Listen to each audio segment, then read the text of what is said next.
Sou a professora Cleane e vou lecionar a disciplina de História para o quarto ano do Colégio Emaús. Turma, esta aula será uma aula de revisão do conteúdo que nós já estudamos. Vamos começar falando sobre a escrita. O surgimento da escrita, quando que vai surgir a escrita? Como que os povos deixavam registrado a sua história, seus hábitos, seus costumes, né? Seu cotidiano antes do desenvolvimento da escrita? Através das pinturas rupestres. São registros que esses povos faziam, né? Que esses povos pré-históricos faziam nas paredes das cavernas. Eles registravam seu cotidiano, registravam cenas de caça, cenas de luta. E é possível conhecer mais sobre esses povos também, gente, através dos artefatos que eles produziam, através de objetos que eles produziram e que servem hoje como base de estudo para os paleontólogos, para arqueólogos e para os historiadores. O primeiro tipo de escrita, a cuneiforme, ela vai surgir na antiga Mesopotâmia. Essa escrita, gente, ela vai ser desenvolvida pelos sumérios. Essa forma de escrita foi desenvolvida por volta de 3.500 anos antes de Cristo. Os sumérios, eles vão utilizar a argila para escrever. Quando eles vão precisar, né, dessa escrita permanente, quando eles precisam dessa escrita permanente, eles colocam essa argila, essas tabuletas, né, no forno.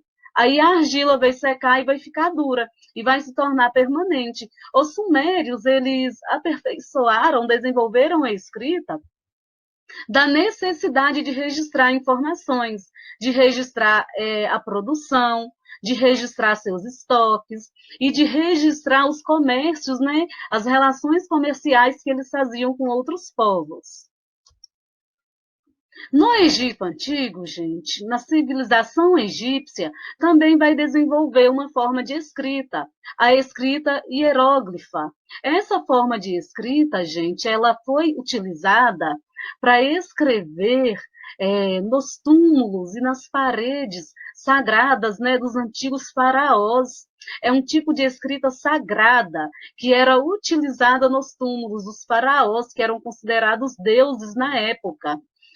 Com o surgimento da escrita hieróglifa, os egípcios eles vão desenvolver, fabricar o pergaminho. Como a escrita hieróglifa era muito cheia de símbolos, né? Muitos símbolos, foi preciso desenvolver uma outra forma de escrita, que será a hierática, que é uma versão simplificada da hieróglifa. E, posteriormente, a demótica. A demótica vai ser uma escrita compreendida por grande parte da população, vai ser uma escrita mais popular. A escrita hieróglifa ela pode ser definida como uma escrita sagrada, e eram poucas as pessoas que dominavam a arte dessa escrita.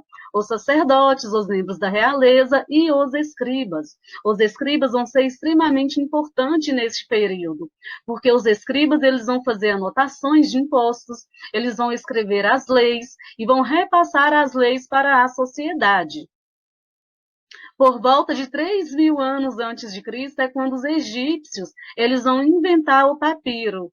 E assim, né, é nesse momento que a escrita hieróglifa ela vai dar espaço, vai ceder lugar para a escrita hierática. Gente, a escrita hieróglifa são símbolos. Cada símbolo vai representar uma ideia, vai representar uma mensagem, vai representar um pensamento. Os escribas, eles eram profissionais responsáveis pela arte da escrita. Eles tinham importante espaço na sociedade e eram muito respeitados aonde quer que eles fossem. Eles eram encarregados de registrar todos os acontecimentos, escrever documentos administrativos, dentre outros. Eles eram encarregados de passar as leis para a população. O alfabeto fenício vai ser o primeiro alfabeto a surgir. A civilização fenícia, gente, em virtude das grandes relações comerciais, né, que vai estabelecer com outros povos, em função da expansão territorial também, vai surgir a necessidade de desenvolver um alfabeto. Por volta de 1.000 anos antes de Cristo, os fenícios, usando elementos da escrita egípcia, e mesopotâmica criaram sua própria escrita. Eles vão desenvolver um alfabeto de 22 caracteres. Diante da necessidade de controlar o armazenamento e o fluxo de mercadorias, desenvolveram este alfabeto. A combinação destes caracteres possibilitava a formação de palavras, o que tornava a comunicação mais prática. O alfabeto latino vai surgir a partir de uma evolução do alfabeto fenício. Séculos depois da criação, do alfabeto fenício, ele vai tornar-se o principal modelo de escrita para as civilizações clássicas, como os gregos e os romanos. Com a expansão do Império Romano, gente, o alfabeto ele vai ser difundido pelo mundo. Os gregos, por volta do século 8 a.C., eles vão acrescentar ao alfabeto fenício mais duas vogais. O alfabeto vai passar a ter 24 letras, entre vogais e consoantes. Então, com base nesse sistema de escrita, outros alfabetos eles vão surgindo. Dentre eles o latino. E o latino vai ser utilizado praticamente em todo o mundo. A gente tem que lembrar que o alfabeto latino ele foi difundido pelo mundo, divulgado mundo afora, com a expansão do Império Romano. A escrita árabe é um outro sistema bastante utilizado hoje. Essa escrita desenvolveu-se do fenício e guarda muito das características fenícias. Nós não podemos esquecer também da escrita chinesa. A escrita chinesa, gente, é a única escrita arcaica ainda viva, ou seja, escrita antiga, desenvolvida há milhares de anos e que existe até hoje. Claro que sofreu algumas adaptações, Foi aprimorada, mas é a única escrita antiga que existe atualmente. E antes da escrita, como que as pessoas elas passavam as informações para as demais? Como que eles repassavam o conhecimento? Através da tradição oral, através da contação de história. Nesse sistema de tradição oral, o conhecimento dos mais velhos ele é muito valorizado. A tradição oral, gente, ela ainda existe, E é muito forte ainda entre os povos indígenas, entre muitos povos africanos. É por meio da contação de história que esses povos eles vão transmitindo os conhecimentos, que é passado de geração para geração. Os povos indígenas. Os povos indígenas, antes da chegada dos portugueses, eles já habitavam o território brasileiro. Eles possuíam a sua própria organização, eles eram politeístas, tinham as suas próprias crenças, eles viviam em aldeias, cada aldeia tinha um líder, o cacique, e eles viviam em agrupamentos também. Eles viviam dos recursos da natureza, gente, apenas o suficiente para a sua sobrevivência. O modo de vida desses povos era baseado na caça, pesca, na coleta e na agricultura. Apesar deles pertencerem a diferentes grupos, com algumas diferenças de comportamento e cultural, eles possuem elementos comuns que consolidam, gente, a cultura indígena. Como assim elementos comuns? Pintura do corpo, é um tipo de elemento, a prática da caça, o uso de arco e flecha também são elementos que vão consolidar a cultura indígena. A gente tem que lembrar que o termo índio, gente, ele foi criado pelos europeus. E o termo índio, ele nomeou diversos povos diferentes. Então, quando a gente fala índio, a gente não está se referindo apenas a um tipo de população. A gente está se referindo a diversas populações que falam diversas línguas e que possuem diversos hábitos diferentes. Este mapa, gente, ele está mostrando para a gente os indígenas que viviam no litoral brasileiro até o século XVI, até a chegada de Pedro Álvares Cabral aqui no território brasileiro. Habitavam o território brasileiro, gente, cerca de 4,5 milhões de indígenas. Esses indígenas eles foram sendo exterminados e foram sendo dizimados quando os portugueses chegam aqui no território. Muitos indígenas vão perder seus territórios e vão ser obrigados a se deslocar para o interior do país. Quando os portugueses chegaram aqui no território brasileiro, eles começaram a catequizar esses indígenas, a alterar a cultura desses indígenas, a querer modificar o modo de vida desses povos. Tem um trecho da carta de Pero Vaz de Caminha. Pero Vaz de Caminha foi um escrivão que veio junto com Pedro Álvares Cabral aqui para o Brasil. Ele diz o seguinte: parece-me gente de tal inocência que, se nós entendêssemos a sua fala e eles a nossa, seriam logo cristãos, visto que não têm nem entendem crença alguma. Ou seja, os portugueses chegaram aqui no território brasileiro, desconheciam completamente qual era a cultura e a organização social desses povos. Muitos indígenas, através dos jesuítas, eles foram catequizados, perdendo a sua identidade cultural. Este mapa mostra a localização atual, né, dos indígenas no Brasil. Ele está marcando quais são as terras marcadas dos indígenas e as terras declaradas. A gente pode perceber, através da análise do mapa, que os indígenas eles estão concentrados na região norte do Brasil, na Amazônia.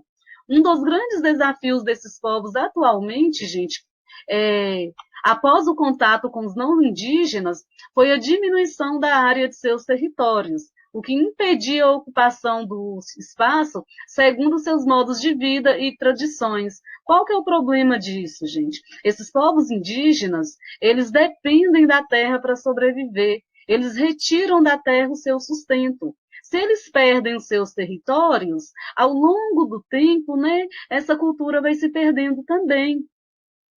Essa cultura não vai ser preservada. Isso ocorreu ao longo dos séculos. Inicialmente houve a ocupação do litoral pelos portugueses e aos poucos o interior do Brasil foi sendo conquistado.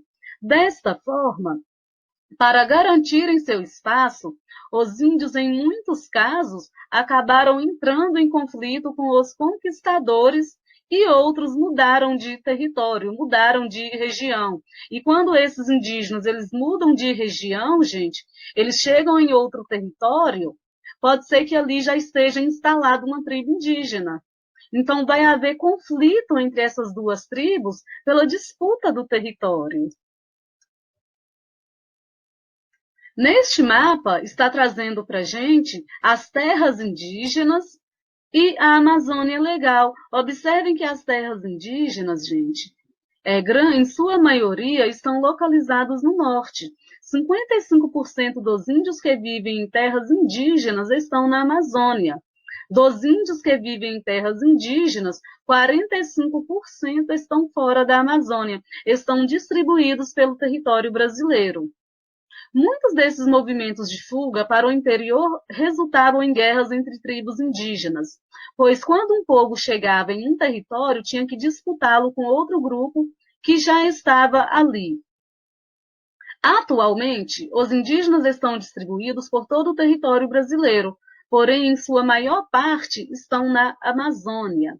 Então, esses indígenas ainda hoje enfrentam sérios problemas em relação, gente, à demarcação de suas terras e à proteção dessas terras também, porque eles sofrem com a invasão de fazendeiros, de garimpeiros, de pessoas que não respeitam essas terras que já estão demarcadas e que pertencem a estes índios por direito também. Em 1500, o comércio das especiarias na Europa foi dominado pelos árabes. Então, alguns países buscaram outras rotas comerciais para chegar até a Índia. Nessa busca de novas rotas comerciais, Pedro Álvares Cabral vai chegar à América no dia 22 de abril de 1500. Ele vai chegar exatamente no litoral brasileiro. Caminha, gente, Pero Vaz de Caminha, é o escrivão que vem junto com Pedro Álvares Cabral, ele vai fazer uma descrição muito detalhada do território para o rei. Ele vai descrever a vegetação, as belezas da terra, né? E os nativos também. Este, gente, foi o primeiro encontro dos portugueses com os nativos. A Carta de Pero Vaz de Caminha, que foi uma narração de como aconteceu a chegada deles aqui no litoral, descrevendo inclusive como eram as novas terras, é um documento que por muitos anos foi mantido em segredo. Ela contém o primeiro relato sobre as novas terras. Nesta tabela, nós estamos vendo quais são os grupos indígenas que foram extintos após a chegada dos portugueses. Vários grupos indígenas, gente, deixaram de existir, foram exterminados. Não se sabe ao certo, mas estima-se que antes da chegada dos portugueses havia entre 2 e 4 milhões de indígenas. Um número enorme de indígenas morreram por causa de doenças trazidas pelos colonizadores europeus, como a gripe, o sarampo, a coqueluche, a varíola e a tuberculose. A gente tem que lembrar que esses indígenas, esses nativos, eles não tinham imunidade contra essas doenças. O corpo deles não era resistente a essas doenças. Um segundo fator para o fim de alguns povos indígenas está ligado à luta de resistência dos povos indígenas ao domínio de suas terras pelos portugueses. Ou seja, esses indígenas, para proteger seus territórios, eles entraram em conflito com os portugueses. Como eles possuíam menor poder de armamento, né? Os portugueses acabaram conseguindo ou dominar esses indígenas ou expulsá-los. Os indígenas também morreram resistindo à escravização. Eram capturados pelos bandeirantes, que eram escravizados ou vendidos. Quem que eram os bandeirantes, gente? As bandeiras eram expedições organizadas por pessoas, por particulares, com o objetivo de capturar indígenas e de encontrar ouro e pedras preciosas. Essas bandeiras eram lideradas por bandeirantes que desbravaram o interior do Brasil à procura de pedras preciosas, à procura de ouro. Quando esses bandeirantes encontravam indígenas pelo caminho, esses bandeirantes acabavam aprisionando esses indígenas e escravizando-os, ou vendendo esses indígenas como escravos. Uma terceira causa para o extermínio dos povos indígenas foi a política de educação europeia, que ficou a cargo dos padres católicos, os jesuítas, em aldeamentos chamados missões ou reduções. As missões ou reduções eram construções como essas que nós estamos vendo. Era o local de moradia dos padres jesuítas e dos indígenas que aceitavam ser catequizados pelos jesuítas. Algumas missões elas eram invadidas por pessoas que queriam aprisionar esses indígenas. As missões, os aldeamentos criados para catequizar e civilizar o índio em seu próprio ambiente, deram origem a vários povoados, e mais tarde se transformaram em vilas e em cidades. Essas missões, gente, elas foram muito presentes na região norte do Brasil, que é quando os jesuítas chegaram e eles também começaram a fazer o comércio das drogas do sertão. As drogas do sertão eram as especiarias raras, difíceis de encontrar, cacau, a baunilha, a castanha do Pará, dentre outros. A intervenção dos jesuítas e a ação dos exploradores causou grande prejuízo aos povos indígenas. Muitos povos indígenas, gente, que nasciam nas missões, eles não reconheciam a sua cultura. Eles já nasciam em meio a pessoas, em meio a europeus, a pessoas que já tinham uma identidade, uma cultura europeia. Os outros povos indígenas que foram educados com a cultura europeia acabam perdendo, né, a sua identidade, a sua origem, acabam perdendo a ligação com a sua ancestralidade, né, vamos dizer assim, com o seu povo, com a sua tribo. Na atualidade, existem índios em todo o território brasileiro. Tem índios que já estão integrados à nossa sociedade, como assim integrados? Que estudam, que trabalham, que usam celular, que assistem TV. Mas isso, gente, o fato deles estarem integrados à nossa sociedade não quer dizer que eles não sejam índios, tá? E tem grupos indígenas também que sequer fizeram contato com a nossa sociedade. Em torno de 80 grupos indígenas, gente, ainda não fizeram contato com a sociedade onde a gente vive. Então, o conceito de índio, ele precisa ser mais amplo, né? Então, índio, quando a gente fala índio, a gente não pode se referir a toda essa população indígena como sendo única, como sendo igual, porque ela é muito diversa. Para Eduardo Viveiros de Castro, índio é qualquer pessoa reconhecida como índio por uma comunidade indígena, que por sua vez é um grupo de parentes e vizinhos que mantém laços históricos e culturais com as sociedades que existiam na América antes da chegada dos europeus. Então, o índio, ele ainda vai manter relações, né, com a sua comunidade, com a sua tribo. Ele vai manter laços históricos, laços familiares também com essa comunidade e com essa tribo. Tem pessoas indígenas que vão para a faculdade, gente, que estudam, que fazem curso superior e que ainda mantêm contato e que preservam, né, esses laços culturais com suas tribos, com suas aldeias. Os índios Craô, ou Crarô, ou Timbira, eles chamam a si próprios de Merrim. Eles estão localizados nos municípios de Goiatins e Itacajá, no nordeste do estado de Tocantins, na terra indígena chamada Craolândia. Este grupo vai estabelecer contato com o chamado mundo civilizado no início do século XIX. A população ela era em torno de 3.000 a 4.000 indígenas. Na metade do século XIX, o número de indígenas vai cair para 620. 620 indígenas. Eles vão sofrer com uma forte epidemia que vai atingir a tribo. Epidemia doença, tá, gente? Além desta epidemia, gente, os conflitos desses povos indígenas com fazendeiros vão contribuir para reduzir esse contingente populacional. Vamos lembrar que os fazendeiros vão entrar muitas vezes em atrito com os indígenas para dominar os territórios indígenas para produzir ou criar gado. Até a década de 1950, a população Crarô sofria variações.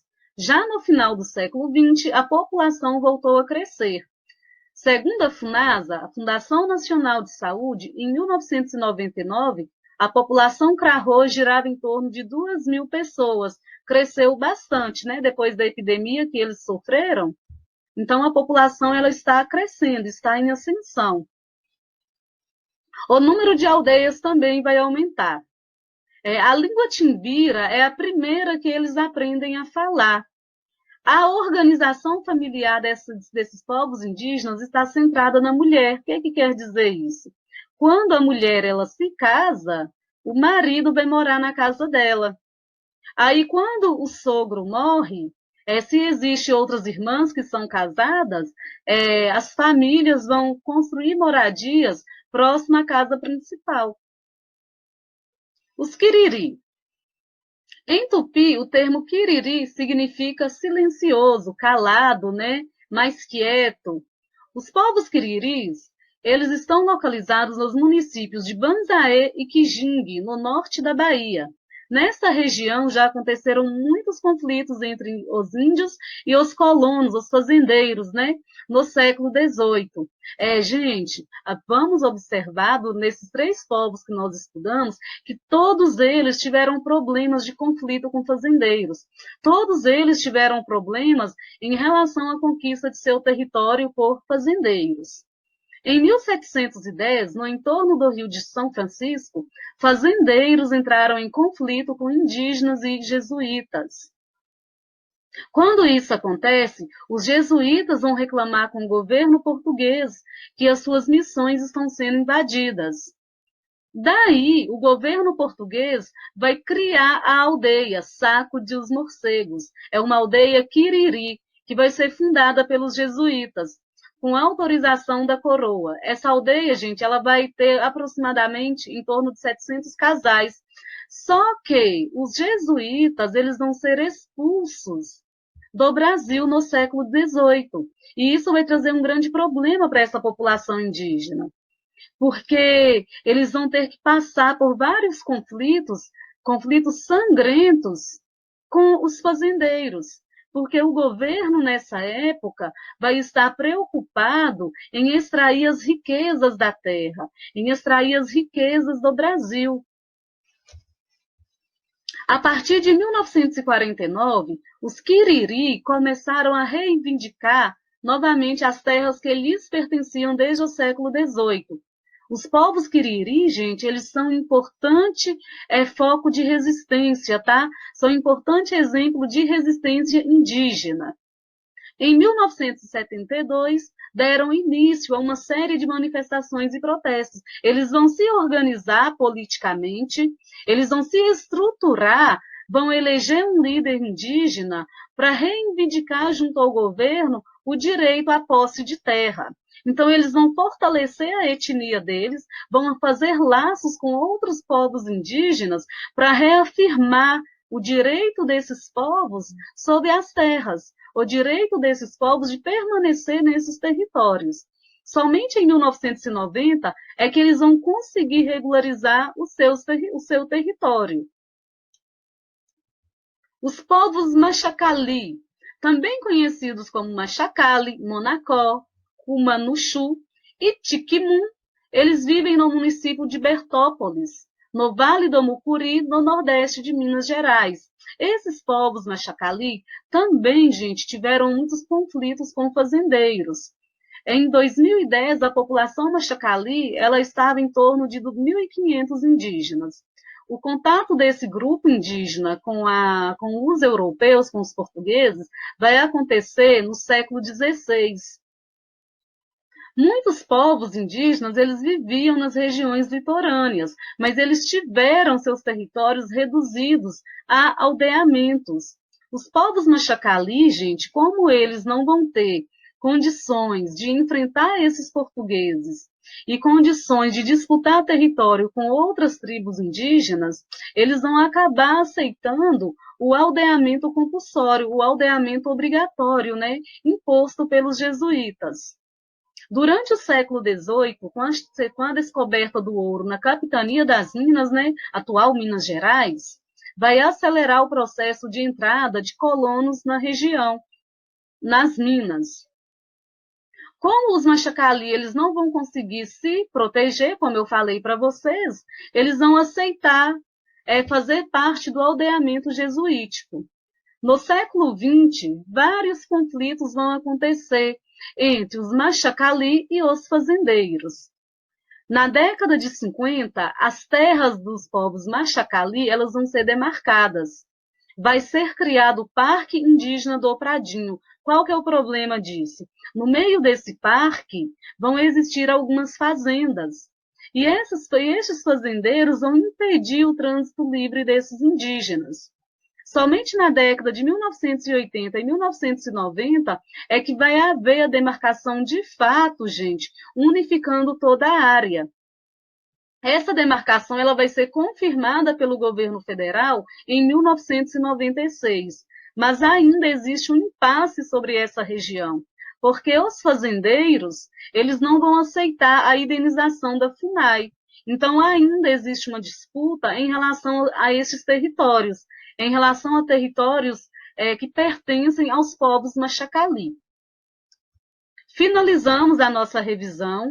Tem algumas atividades para vocês fazerem. Copiem as perguntas no caderno, tá bem?